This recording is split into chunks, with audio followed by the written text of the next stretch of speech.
Maayong gabi mga ka-John Arctic, mga ka-friend.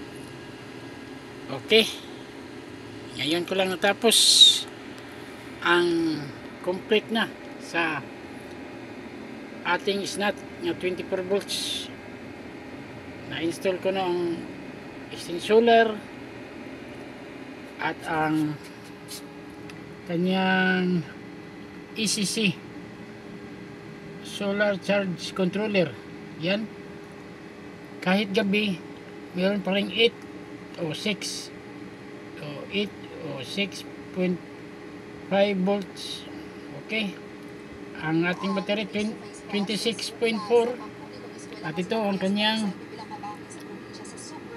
circuit breaker sa ating PV solar. Okay, hanggang sa sunod na update.